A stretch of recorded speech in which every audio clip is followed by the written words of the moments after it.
Hello, we're going to continue our work in Unit 8, and today we're going to start with Chapter 12, and I have my PowerPoint all set to go here, so let me pull that up on screen. The topic for Chapter 12 is e-commerce, and I'm going to tell you what, e-commerce is not a small topic. And in fact, I would argue that I could probably teach like 2-3 credit courses on it and still probably not cover the topic in enough depth. It's that kind of a deep concept. However, as web developers, there's a really strong chance if you go out into the field that at some point in your career, you're going to work on a website that has e-commerce embedded into it. And even if you don't, and that's not your forte or whatever your organization does, you still are really empowered the more you know about this topic, and it's really helpful. There is a lot of work, both freelance and professional work, where you can go out there and make a living working on people's e-commerce sites, right? Think about this. If you're a business and you don't have a website, are you really a business these days? That's kind of an interesting thought, right? In the old days, you know, and I'm talking, okay, like the old days relative to me, so let's say 50 years ago, you weren't a real business until you had like letterhead and a business card and an address, right? Or a post office box at least, right? And a phone number maybe. And so you could hand somebody that business card and say, this is what I do, right? And it's like, oh, you must be real, you got a card, right? Yeah, and Ethan and I agree with that. It's kind of yes and no, because you know you can just print a card and you can be like nobody, right? But that back then that was kind of one of the telltale signs. These days for me, if I want to go out to a restaurant, I mean, I always look them up first, right? So and I'm like, oh my God, they don't have a website? And it's like, how do I know what food they have? You know, how do I know if they're any good?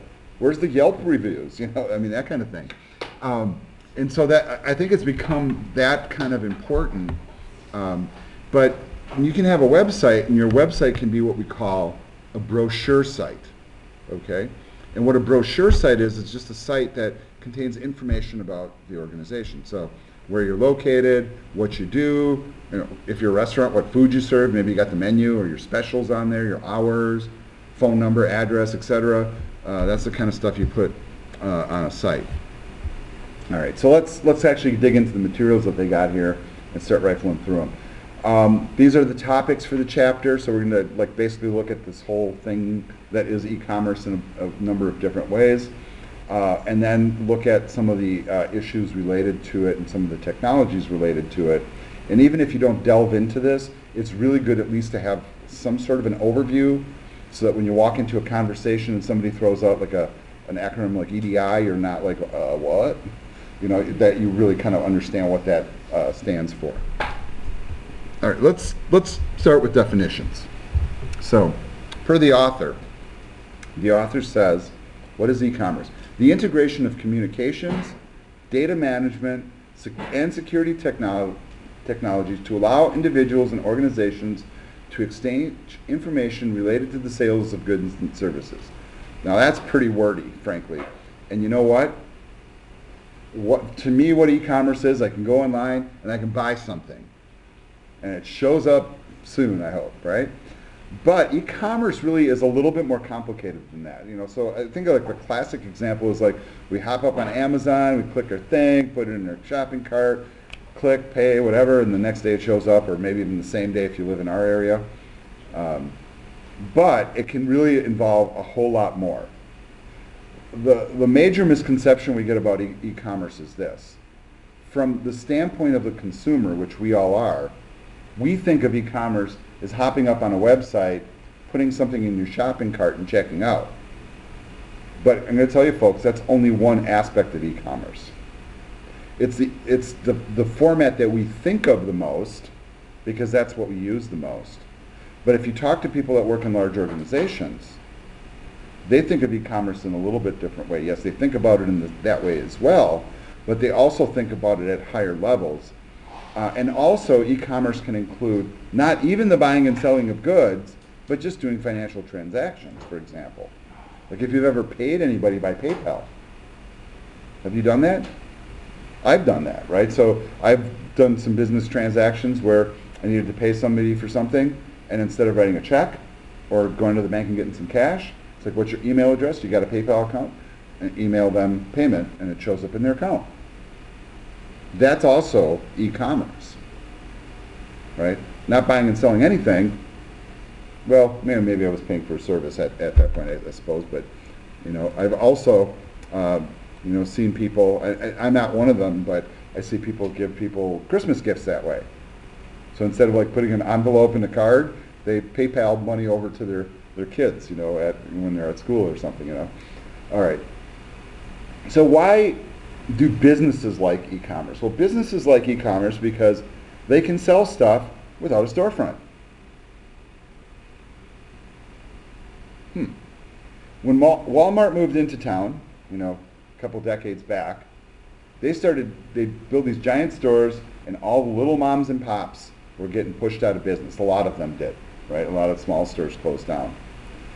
Now Amazon's moved onto the block online, and it's doing the same thing to Walmart. You guys aware that Amazon's so big and has had such an impact on sales that you're seeing, well, the ones that are most evident is like Sears and Kmart they're gone, pretty much. They're shutting down thousands of stores. Walmart is shutting down stores too. Walmart is trying to catch up, of course, they have like their service where you can buy stuff through them, kind of like Amazon. If they were smarter and did it like 5 years earlier, maybe they'd be in a little bit better shape, but they're kind of on shaky ground, believe it or not. And we think of Walmart as like the big place to go shopping, or Target, or something like that. But Amazon, and maybe you've heard me say this before, Amazon makes Walmart look like a mom and pop in terms of the volume of sale, what they sell, etc. It's insane how much more they sell than Walmart. They are the world's largest retailer, direct-to-consumer sales. Nobody beats Amazon or even comes close. How did Amazon start? What did they first start selling? Books. Yeah. So Jeff Bezos had this idea. It's like, it'd be really cool if we could sell stuff online. What would be the perfect product to sell online? So this is what he thought, right? And his, he thought about it carefully, and he said, well, books would be great, for somebody to order online, because it's like, so for example, if you go to school, right, and you see that you need a certain textbook, yes, you can go to the bookstore and get it, or if you're smart, you hop up online and rent it, maybe, or better yet, look for a used copy, or find a better price online. If it's $100 in the bookstore, maybe you can get it for $80 somewhere else, right? So why wouldn't you save that money? But books are really kind of good because they don't spoil, right? You keep them on a shelf for 20 years, nobody cares, it's still the same book. All of them had this other aspect to them, though, that was one of the things that triggered it. It was the fact that all of them had this little barcode on them. What's the barcode on a book? The ISBN number. It's like the unique identifier for a book. So that also allowed them to very easily build a database to match it up. Easy product to ship, it doesn't really break, it doesn't really get damaged. There's enough margin on it where you can make a decent profit. It was really well thought out. But ultimately, Amazon's goal was to go and provide just about every possible kind of thing you could ever even imagine buying online. Fascinating, right? But getting back to this topic here, if you can hop up online, and from a business standpoint here, and I'm selling something to a customer, when I have a retail space is expensive. If you want to have an effective retail store, you got to be on a main street, you got to have big signs, you got to heat it, cool it, insure it, you got to people plow the snow and keep the garden up and do maintenance. It's very expensive to run a business. And if you're not owning the business and you're renting, some retail establishments, they pay by the square foot per month. So if you have a 100,000 square foot store and you're paying $30, $40, $50, $100 a square foot per month for a lease, you start doing the math on that. You got to sell a lot of stuff, turn enough profit to cover all those expenses, and then you're also competing with people. If you're selling stuff online, I could operate out of a room like this without a storefront in like some back alley somewhere and sell stuff online and undercut other people's prices because I don't have to pay all those expensive rents and insurances and whatever. So businesses love it because you can sell. And here's the other part that's really cool for a business is when you have a physical brick and mortar store, who's your clientele? People in your area. When you're online, who's your clientele? The planet. And that always floored me when I was doing e-commerce sales in my businesses that I'm like, you're calling from where? Australia? You want me to ship to Australia? Sure. It always floored me because they would have such a hard time finding whatever we were selling in Australia, and they were willing to pay like $100 to ship it too. That floored me. It just blew my mind that people were willing to do that. And you know what? It's wonderful because what happens when you shop, if I'm shopping, sitting here in Wisconsin and I'm buying something online from a store in Illinois, what's my other advantage? No sales taxes. 5-10% in some cases. Right? From the consumer standpoint, well, it's easy, right?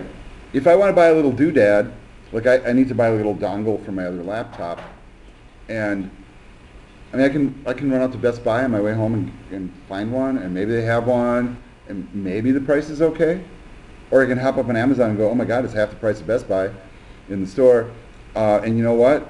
I'm a Prime member. It'll be there tomorrow morning. Heck, why not, right? And you know, the fact that you can get stuff online that you cannot find in stores is a huge thing too.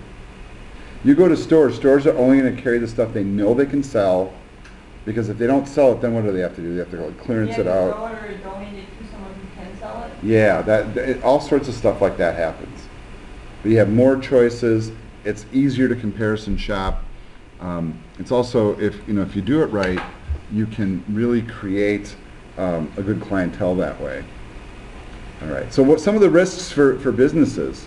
Well, first thing, you can't just have like a simple brochure website like loaded up on Apollo to do your e-commerce. Not that Apollo is not capable of doing it, but you really need good servers that don't go down. Because if you're an online-only business, what happens if your technology is down, or your internet connection is down, or your server blows up? You're out of business. That is not allowable. So you really need a higher grade of equipment for sure. You also have to worry about some of these other issues, so like fraudulent transactions. And you know what, these days that doesn't really happen as much as it used to in the past, but there used to be all sorts of little scams that people would pull. And I'll give you an example from my own perspective where I had somebody that, okay, it looks like we lost our online connection here, speaking of which. Sorry, onliners, it looks like we lost connection there for a little bit. But from my own perspective, I would ship these products, and one product that we would ship is one of my businesses was a Greek import business, and we would sell stuff that you would need for like baptisms and weddings, religious ceremonies.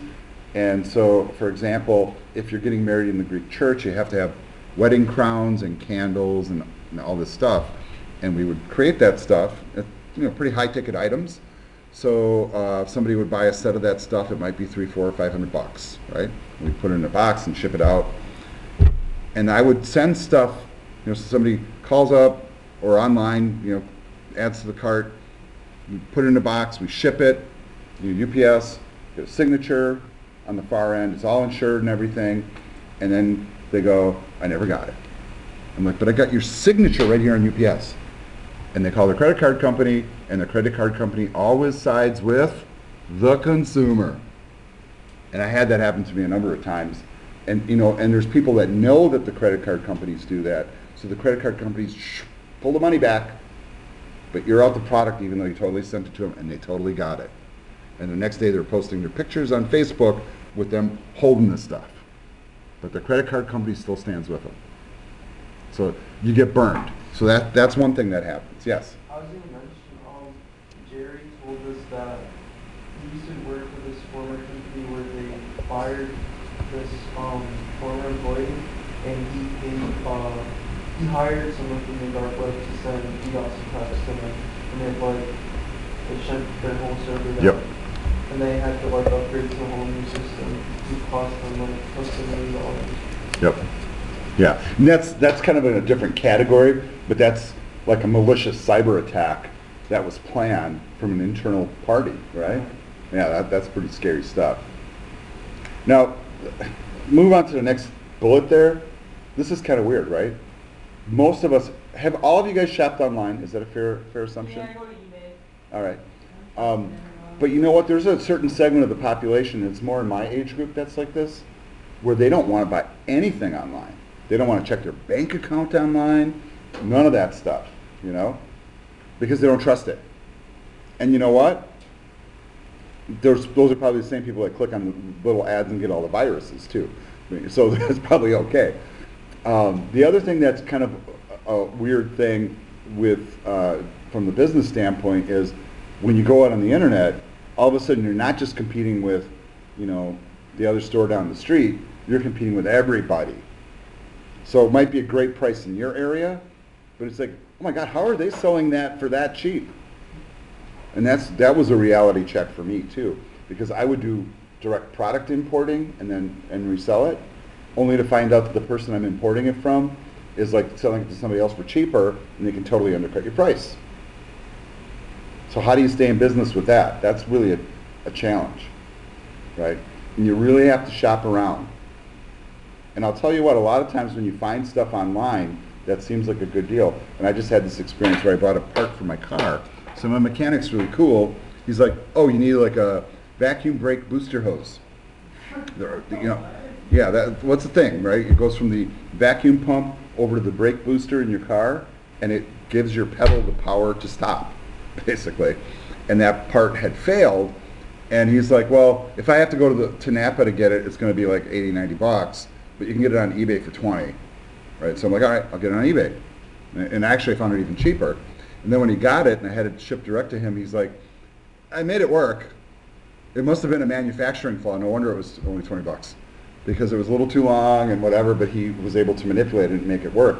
So you got to watch that kind of stuff too, where you think you're getting a good deal. Sometimes they're selling you seconds that are rejects. They're throwaways, and they're selling them to you for money. So always be wise to what you're buying. All right. So from the consumer standpoint, what happens if you put your credit card number into a website where it's not secure? If you're putting in your hard-earned dollars, you better make sure that little lock is in the browser and that it's an HTTPS address. And frankly, Google's really good right now about, and if you're using Chrome, about indicating whether or not a site is safe or not. And so if it's an unsafe site and you're just looking at information, whatever. But if you're buying something, you're not putting that credit card in, period. So be really, really careful. The other thing is how do you know that when you buy something online and you're putting in your credit card number, street address, phone number, email address, all that stuff, what are they doing with the information afterwards? It's kind of an interesting thought, right? Have any of you ever had your identity stolen or your debit card or credit card hijacked? Right. So like, I'm just going to give you a really quick example. If I go to a bar, right, you know, like, do you want to run a tab? That's not an issue for most of you, but, you know, and how do they run the tab? They just hold on your credit card behind the bar. All it takes is a picture, flip it over, take a picture. You got your number? Doesn't take much look a person. Never, ever leave your card sitting there. Ever. When you go to places like that, and they swipe your card to get your payment, like in restaurants are notorious for this. The number one place for your stuff to get stolen is bars and restaurants. A lot of retail locations too have like people where they put skimmers on top of the credit card readers. They just put their thing right over it and they grab your info too. And they take the data and replicate your card. It's crazy how often it happens. It is epidemic right now. So be really cautious, really, really cautious. I'm one of those that, it's like, you're swiping my card, can I watch you swipe my card? And they're like, what? It's like, yeah, I want to watch you swipe my card and then I want it right back. I don't want to sit behind the bar or at the restaurant with somebody like writing down my stuff and ordering stuff off of wherever, So, but when you're doing it through a website, it's like when you go through Amazon, you kind of have a little bit of security because Amazon's huge, right? So they're kind of going to protect you. But the reality is, when you're dealing with almost anybody online, you really don't know who you're dealing with. And you really don't know what they're doing with the data on the back end. In the old days, people would like put orders in online and stuff was not as secure as it is now. Often, complete credit card numbers would appear on invoices. So what happens if the package goes to the wrong place and somebody opens up and the whole credit card number's there? These are things to think about. Or what about the modern phenomenon of porch pirates? You guys ever hear of this effect? Big problem in the city up in Milwaukee. People order stuff on Amazon.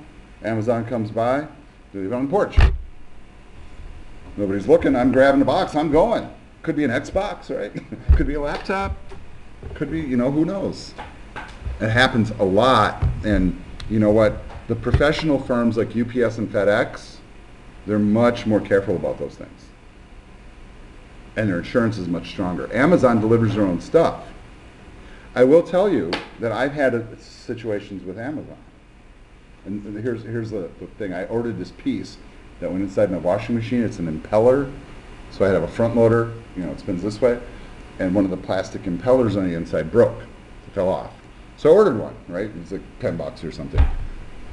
Ordered it, paid for it, didn't show up. Amazon says it was shipped, and it showed up. I'm like, but I didn't get it.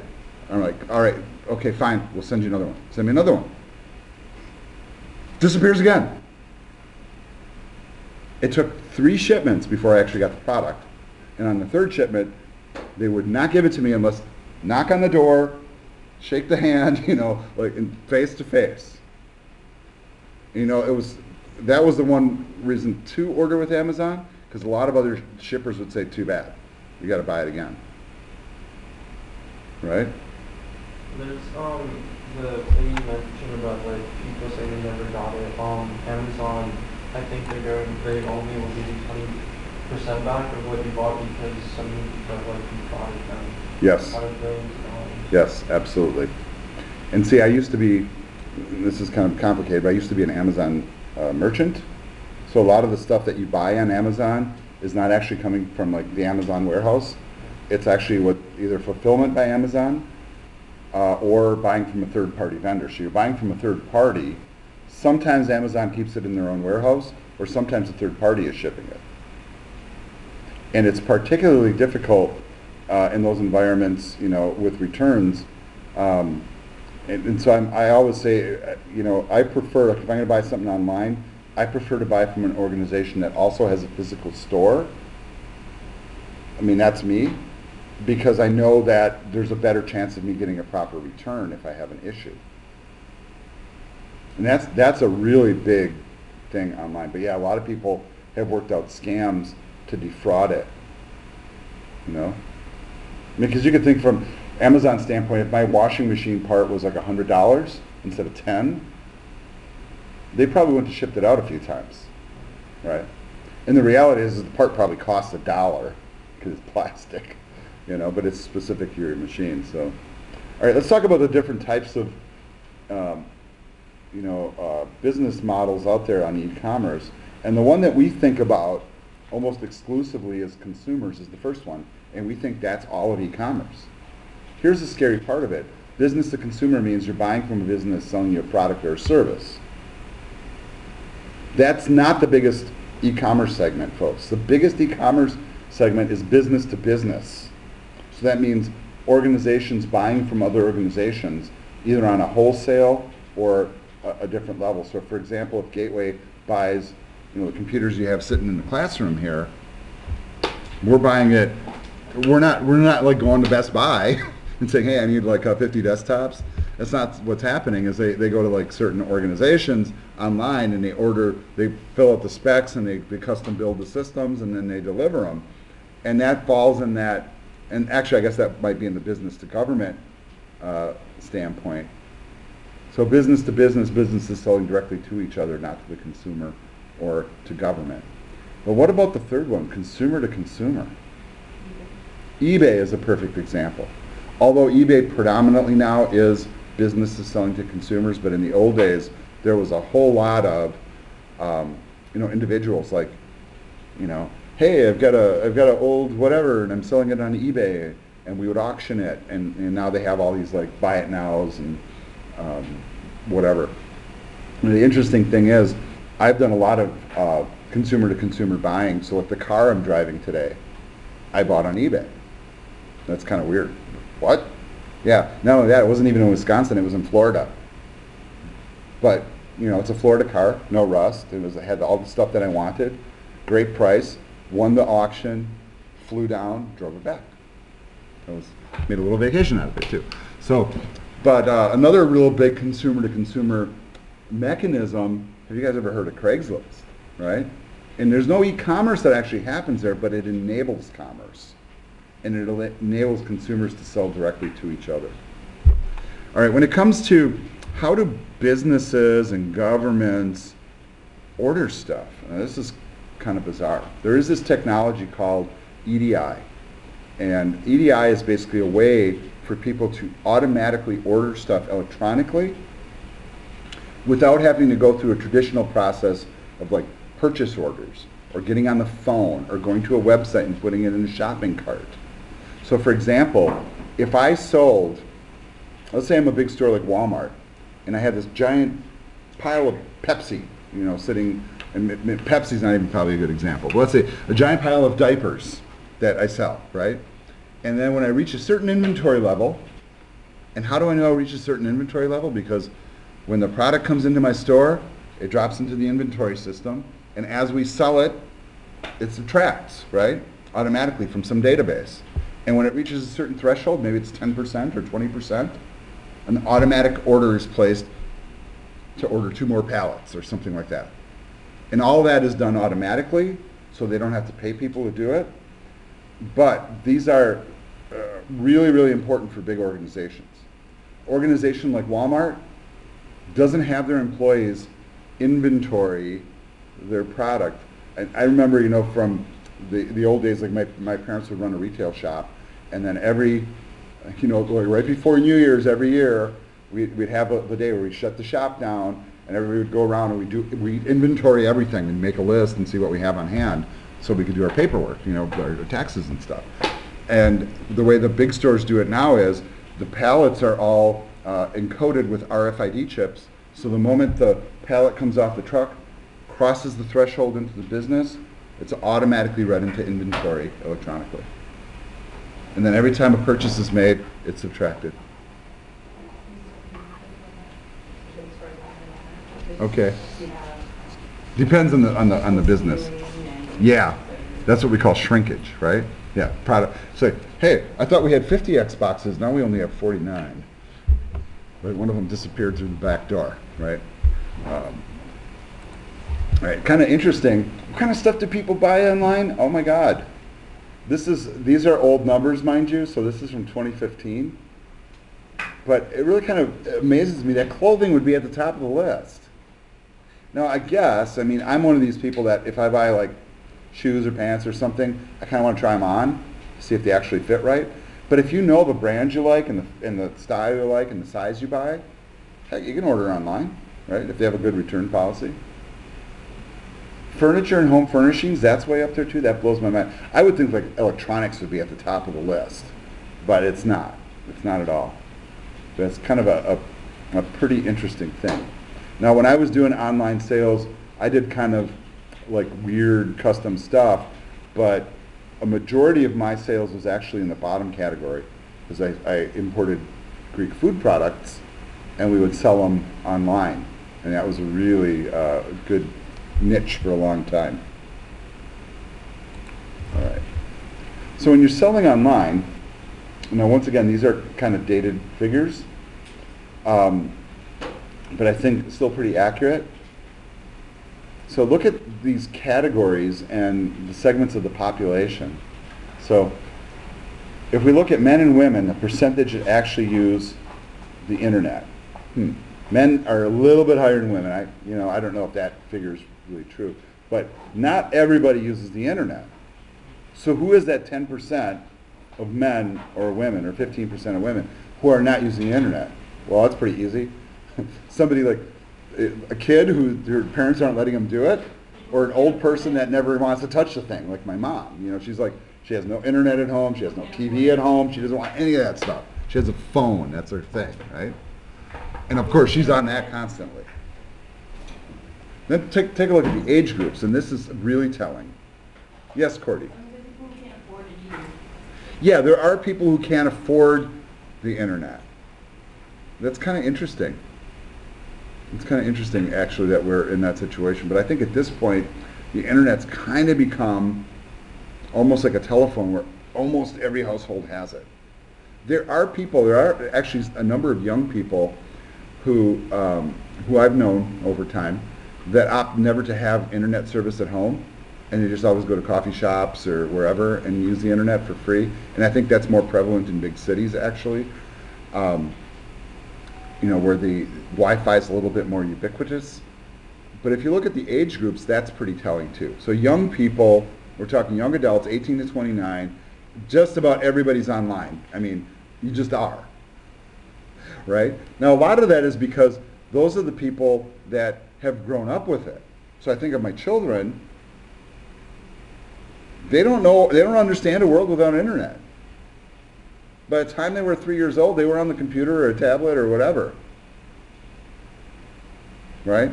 So they can't live without it. When Friday night rolls around, which tonight is, when I was their age, I would go out and hang out with my friends. Half the time they're sitting at home, hanging out with their friends online, playing video games or Minecrafting or just video chatting or whatever. It's a very different mindset. But as people get older, the segment, the percentage that's using it is pretty small. And I know that these numbers are changing. And then also look at the household income. So it's a direct correlation. So this addresses what you were talking about, Cordy, where if you have enough money to pay for internet costs money. You pay for it. The smartphones cost money. Oh my God, they cost so much money, because that's another form of internet, folks, right? So I pay for that smartphone bill each month. Everybody in the house has one, and we all have data plans, and I'm over $300 a month for my smartphones. But we can't live without them. All right, so that's kind of a whole separate thing. And then when you also look at the educational comparison, that's kind of interesting too, right? But think about it. You guys come to Gateway, you guys have to use email here. You have to use Blackboard. It's not even a choice, even if you're not in an IT program. Even if you're taking welding or auto mechanics, you have to use the computer, period. Now, we're looking at statistics of people in the United States. Okay, so wait a second, what does the rest of the world look like? That's something you could actually go out there and research a little bit. And in fact, they do provide some sites where you can actually pull that data in and take a look if you're really, really curious. All right, so when you're online and you're selling stuff, there's a lot of different issues. So talked about the intellectual property issue. Now, one thing that I would run into, I was talking in the previous class how people would steal my images. I would take all these product photos and they'd use them and whatever, sell the products. So that's kind of one of those issues. But intellectual property, really what they're referring to here is like if I create an original piece of music or video or something like that I sell and make money off of, and you're stealing it, making a digital copy and selling it online. It's not that hard to extract the data from a web stream or a DVD or a Blu-ray or something like that and make a digital copy, package it all up and sell it to somebody else. In fact, in the Orient that happens quite a bit. It's like a tape player too, that, and just put on a DVD and sell it that way. Yeah, absolutely. Security is an issue, fraud's an issue. We've kind of talked about this. Like when you do, out-of-state transactions, you pay no taxes. And I don't know if you guys realize this, but if you pay income taxes, on your income tax forms for the state of Wisconsin, they asked if you've done any out-of-state purchases. Because you're supposed to pay Wisconsin sales tax on it. You know what? Nobody ever claims it.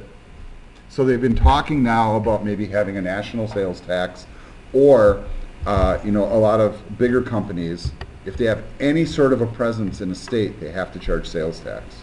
And I think we've talked about that too. So Amazon, because Amazon is in Wisconsin, they have facilities and offices and whatever in Wisconsin, anything that you buy from Amazon that's taxable will be taxed, and they pay the state of Wisconsin.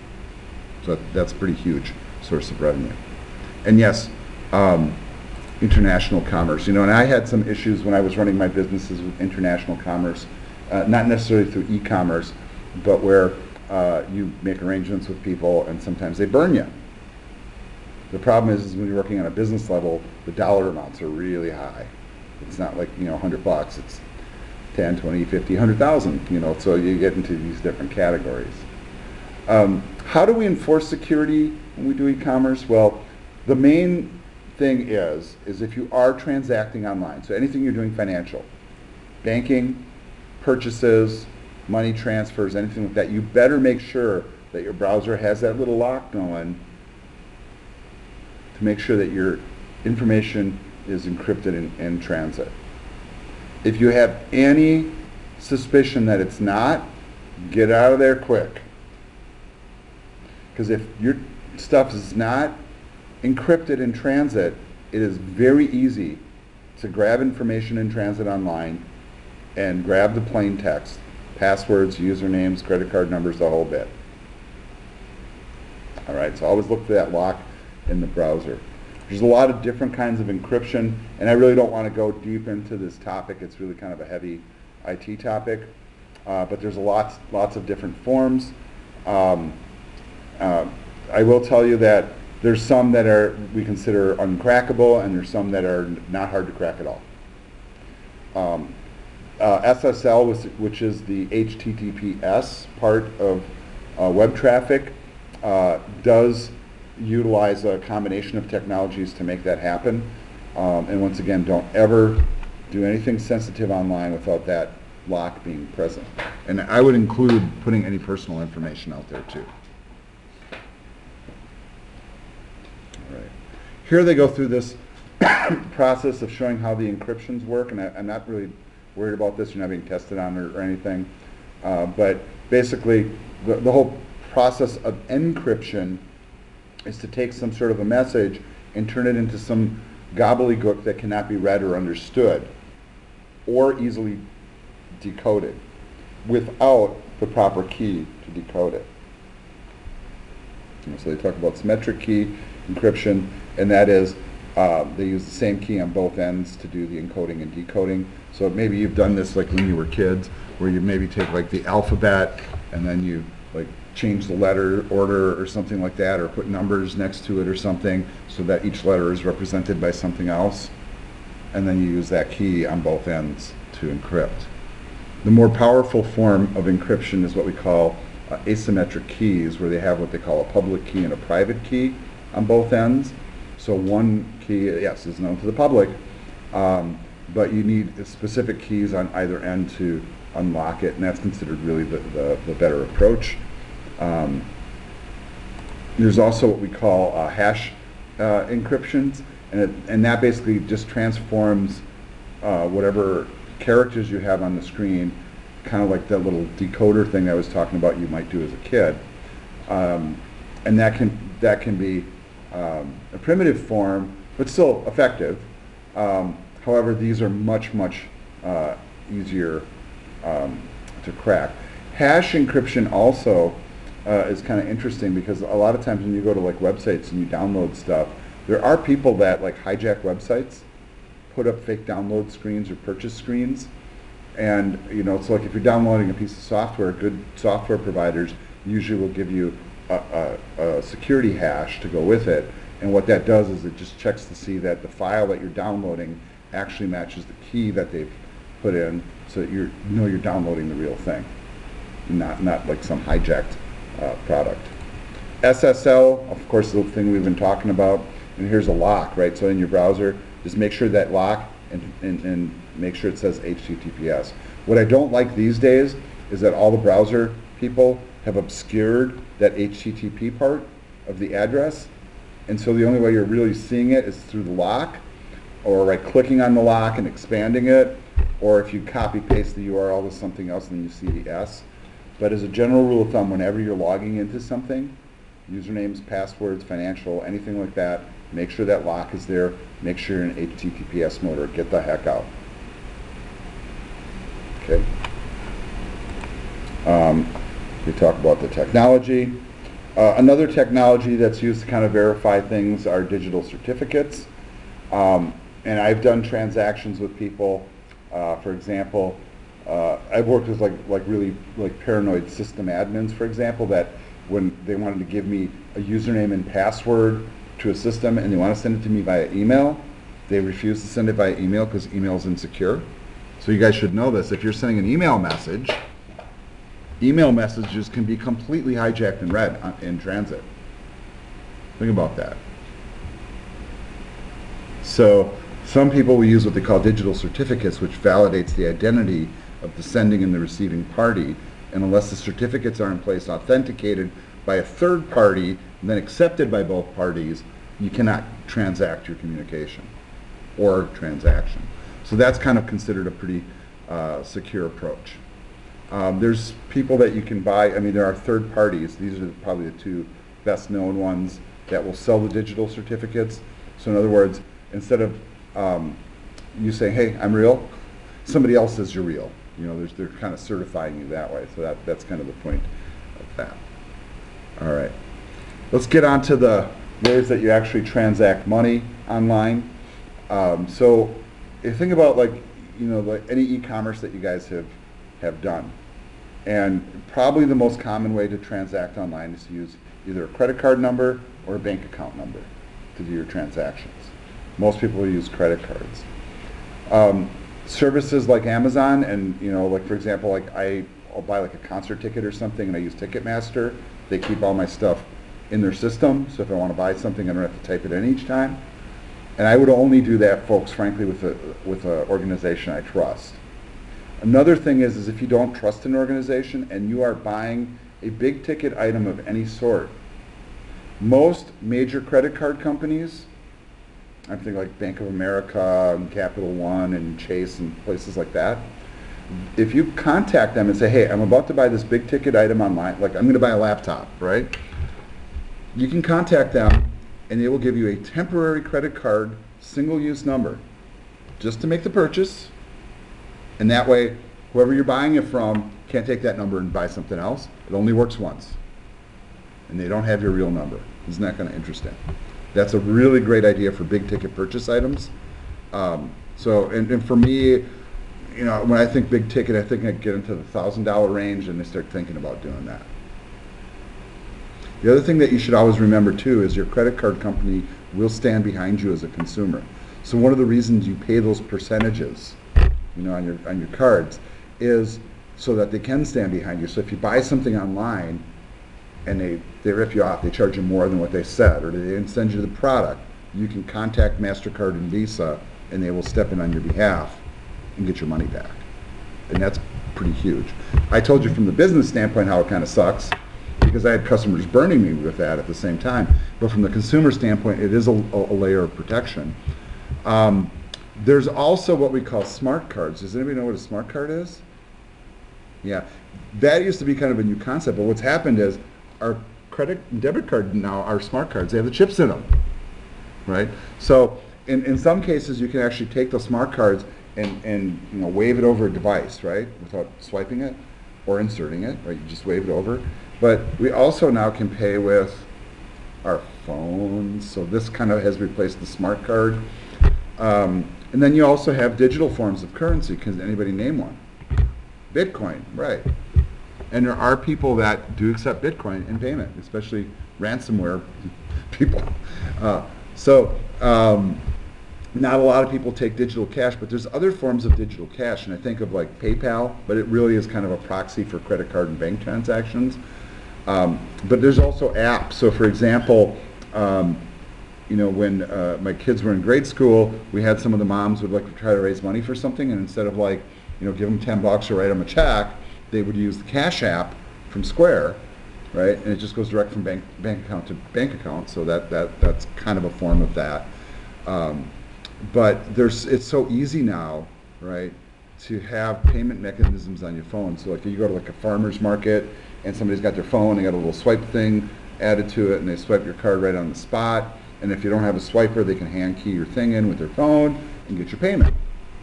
It's kind of interesting.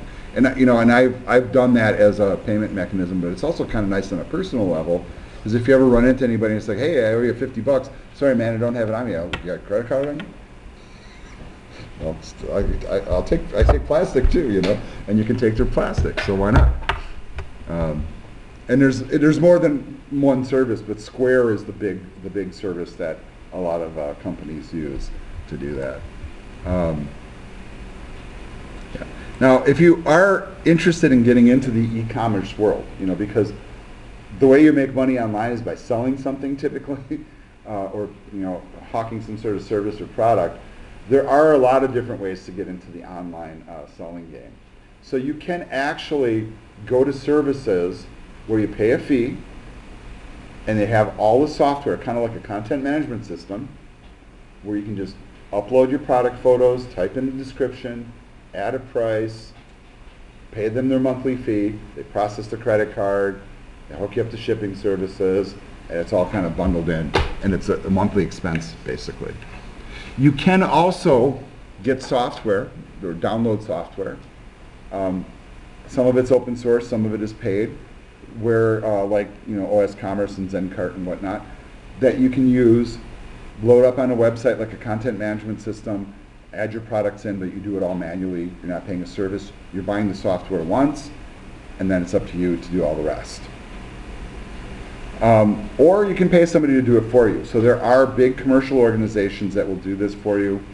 And you can also, and I've done this once, and I'll tell you what, I'll never do it again. I custom hand-coded a shopping cart once.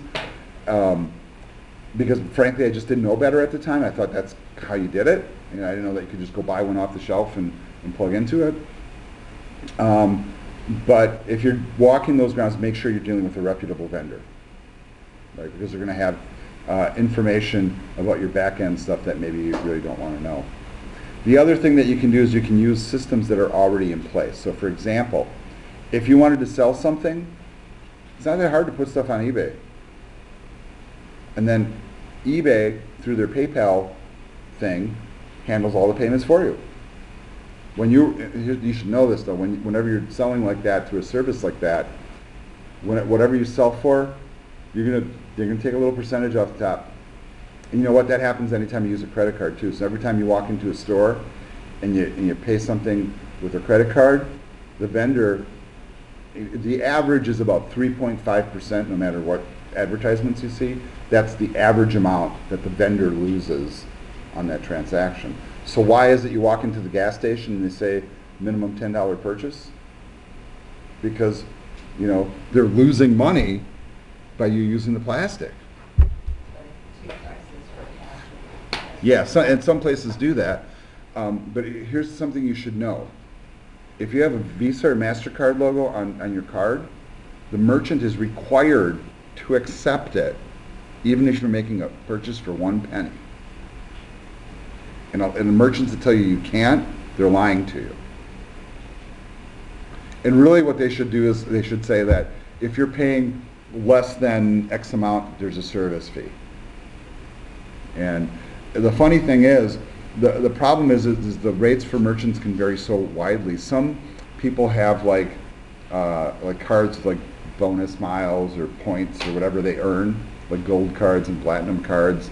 And some of those cards, when you just the merchant, just by the virtue of swiping it through their machine, pay like $5 or $3 just for the swipe.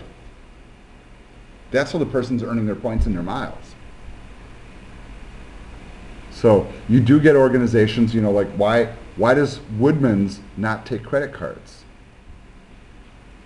Because they lose too much money. They work on such a small margin that they can't afford it. But if you do PIN debit, right, you pay with your PIN on your debit card, it's an instant money transfer, and Woodman's pays a really, really small fee for it.